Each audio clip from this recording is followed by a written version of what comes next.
ಇದು ನಾನು ಹೋಗ್ತಾ ಇರೋ ಡೆಸ್ಟಿನೇಷನ್ ಕೇದಾರ್ನಾಥ್. ಬೆಂಗಳೂರಿನಿಂದ ಫ್ಲೈಟ್ ಬುಕ್ ಮಾಡ್ಕೊಂಡು ಫಸ್ಟ್ ಡೆಲ್ಲಿ ರೀಚ್ ಆಗಬೇಕು. ರೀಚ್ ಆಗಿ ಅಲ್ಲಿಂದ ಟ್ರೈನ್ ಥ್ರೂ ಋಷಿಕೇಶ್ ಹೋಗೋಣ ಅಂತ ನಾವು ಪ್ಲ್ಯಾನ್ ಮಾಡಿದ್ದೆ. ಆದರೆ ಫ್ಲೈಟ್ ಡಿಲೇ ಆಯಿತು, ನಮಗೆ ಟ್ರೈನ್ ಮಿಸ್ ಆಯಿತು. ಬೆಳಗ್ಗೆ 6:45ಕ್ಕೆ ಡೆಲ್ಲಿಯಿಂದ ಹರಿದ್ವಾರ್ಗೆ ಟ್ರೈನ್ ಇತ್ತು. ಆ ಟ್ರೈನ್ ಮಿಸ್ ಆಯಿತು.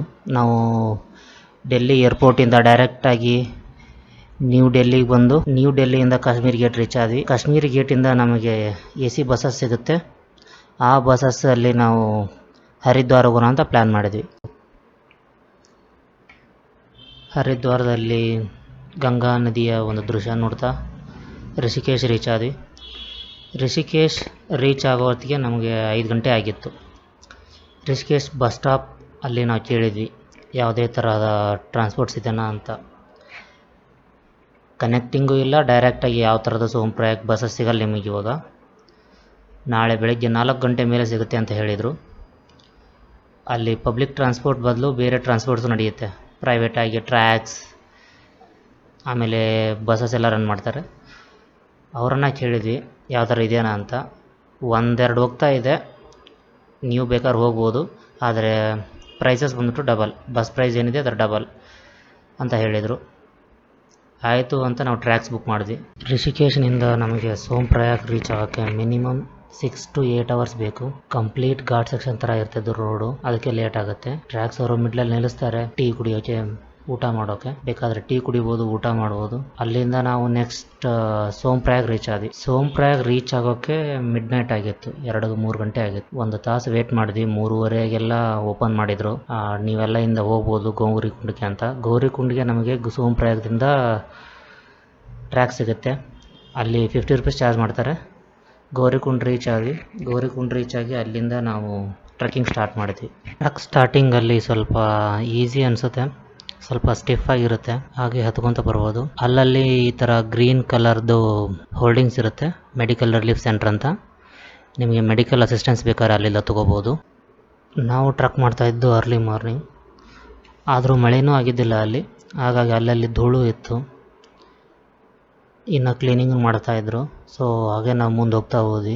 ಮುಂದೆ ಬಂದಾಗ ನಮ್ಗೆ ಈ ಥರದ್ದೊಂದು ಪಲ್ಲಕ್ಕಿ ದೃಶ್ಯ ಕಾಣುತ್ತೆ. ಕುದುರೆ ಮತ್ತು ಪಲ್ಲಕ್ಕಿ ಫೆಸಿಲಿಟೀಸ್ ಇನ್ನೂ ಸ್ಟಾರ್ಟ್ ಆಗಿದ್ದಿಲ್ಲ ಆ ಟೈಮಲ್ಲಿ. ಹಾಗೆ ನಾವು ಮುಂದೆ ಬಂದ್ವಿ. ಒಂದು ಪಾಯಿಂಟಲ್ಲಿ ನಮಗೆ ಹಿಮಾಲಯದ ಈ ಥರದ್ದು ಒಂದು ದೃಶ್ಯ ಕಾಣುತ್ತೆ. ಸೂರ್ಯನ ಕಿರಣಗಳು ಹಿಮಾಲಯದ ತುದಿಯಲ್ಲಿ ಬೀಳೋ ಥರ ನೋಡೋಕೆ ಚೆನ್ನಾಗಿತ್ತು.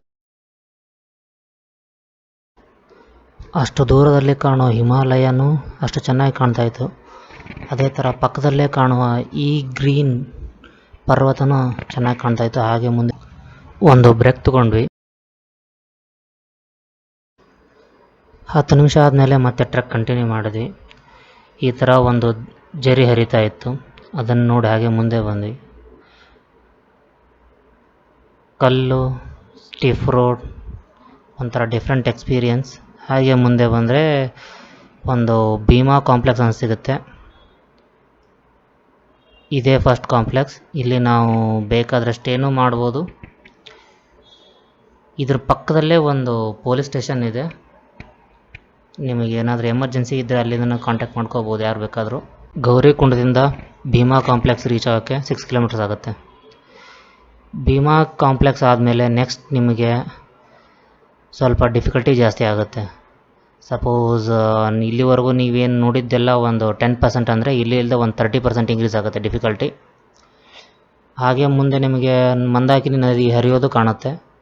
ಮಂದಾಕಿನಿ ನದಿ ಹತ್ತಿರ ಒಂದು ಬ್ರಿಡ್ಜ್ ಬರುತ್ತೆ. ಆ ಬ್ರಿಡ್ಜಿಂದ ಸೆಕೆಂಡ್ ಲೆವೆಲ್ ಸ್ಟಾರ್ಟ್ ಆಗುತ್ತೆ ಟ್ರಕ್ಕಿಂದು, ಅದನ್ನು ಮುಂದೆ ಹೇಳ್ತೀನಿ. ಈ ಮಂದಾಕಿನಿ ನದಿ ಕೇದಾರ್ನಾಥದಲ್ಲಿ ಹುಟ್ಟಿ ಮುಂದೆ ರುದ್ರಪ್ರಯಾಗದಲ್ಲಿ ಅಲಕ್ನಂದ ಸೇರುತ್ತೆ. ಅಲಕ್ನಂದ ನದಿ ಮುಂದೆ ದೇವಪ್ರಯಾಗದಲ್ಲಿ ಭಾಗೀರಥಿ ನದಿಯನ್ನು ಸೇರುತ್ತೆ. ಅಲ್ಲಿಂದ ಗಂಗಾ ನದಿಯಾಗಿ ಕರೆಯಲ್ಪಡುತ್ತೆ. ಅಷ್ಟು ದೂರದಲ್ಲಿ ಕಾಣ್ತಿರೋ ಹಿಮಾಲಯ ಇಲ್ಲಿ ಕಾಣ್ತಾ ಇದೆಯಲ್ಲ, ಇದೇ ಮೇನ್ ಡಿಫಿಕಲ್ಟ್ ಪಾರ್ಟ್. ನಾವೀಗ ಎಕ್ಸಾಕ್ಟಾಗಿ ನಿಂತಿರೋ ಪ್ಲೇಸು ಮಂದಾಕಿನಿ ನದಿ ಮೇಲೆ ಕಟ್ಟಿರೋ ಬ್ರಿಡ್ಜ್. ಈ ಏರಿಕೆ ಕ್ರಮಾಂಕದ ದಾರಿಯಲ್ಲಿ ಇಲ್ಲಿ ಕಾಣ್ತಾ ಇದೆಯಲ್ಲ, ಇಲ್ಲಿ ಯೆಲ್ಲೋ ಕಲರ್, ಇಲ್ಲೇ ನಾವು ಟರ್ನ್ ಆಗಬೇಕು. ಮುಂದೆ ಇಲ್ಲಿ ಆರೆಂಜ್ ಕಲರ್ ಪೈಪ್ ಕಾಣ್ತಾ ಇದೆಯಲ್ಲ, ಮತ್ತೆ ಅಲ್ಲೇ ಟರ್ನ್ ಆಗಬೇಕು. ಈ ಥರ ಟರ್ನಿಂಗ್ ಇದೆ, ಹತ್ತಾ ಹೋಗಬೇಕು.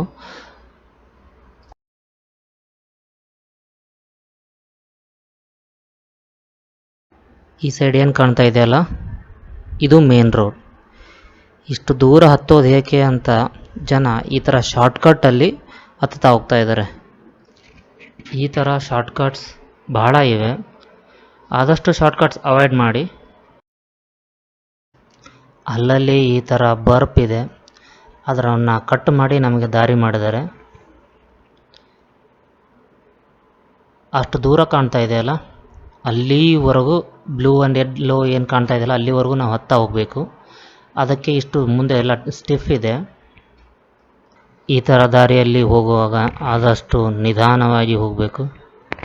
ಆಮೇಲೆ ನಿಮಗೆ ಬೇಕಾದರೆ ಸ್ನ್ಯಾಕ್ಸ್ ಅಥವಾ ಏನಾದ್ರು ತಿನ್ನೋಕ್ಕೆ ಕ್ಯಾರಿ ಮಾಡ್ಬೋದು. ಗ್ಲುಕೋಸ್ ಅಂತೂ ಬೇಕಾದಷ್ಟು ಕ್ಯಾರಿ ಮಾಡಿ. ವಾಟರ್ ಬಾಟಲ್ ಕ್ಯಾರಿ ಮಾಡಲೇಬೇಕು, ನಿಮ್ಗೆ ಅಲ್ಲಲ್ಲಿ ನೀರು ಕುಡಿಲೇಬೇಕು.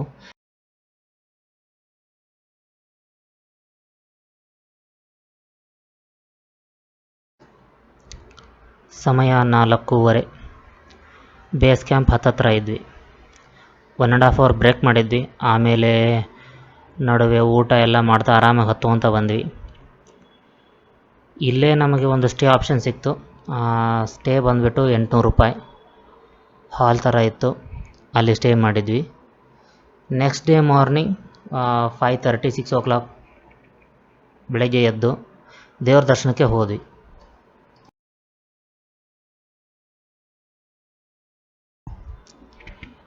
ಇದು GMVN ಹಿಮಲೋಕ ಅಂತ. ಟೆಂಪಲ್ಗೆ ಭಾಳ ನಿಯರ್ವಾಗಿರೋ ಅಕೊಮಡೇಷನ್. ಇದ್ರ ಪಕ್ಕದಲ್ಲೇ ಪಬ್ಲಿಕ್ ಅಕೊಮಡೇಷನ್ ಕೊಡ್ತಾರೆ. ರೇಟ್ ಬೇರೆ ಆಗುತ್ತೆ, ಡಿಮ್ಯಾಂಡ್ ಇದ್ದಲ್ಲಿ ಜಾಸ್ತಿ ಹೇಳ್ತಾರೆ.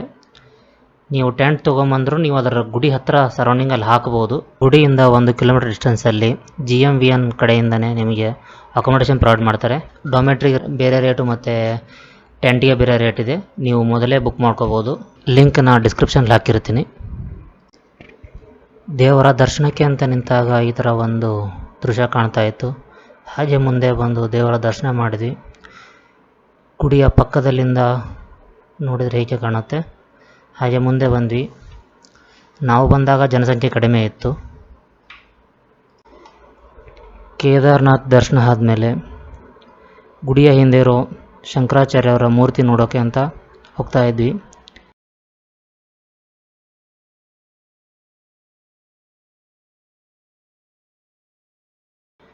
ಹಂಡ್ರೆಡ್ ಮೀಟ್ರ್ ಒಳಗಡೆ ಮೂರ್ತಿ ಸ್ಥಾಪನೆ ಮಾಡಿದ್ದಾರೆ ಟೆಂಪಲ್ನಿಂದ.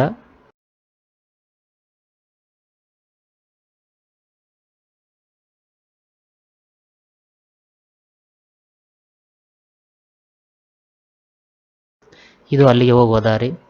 ಅಲ್ಲಿ ಏನು ನೀರು ಬರ್ತಾ ಇದೆಯಲ್ಲ, ಅಲ್ಲಿಂದನೇ ಎಂಟ್ರಿ ಕೊಡ್ಬೋದು ನಾವು.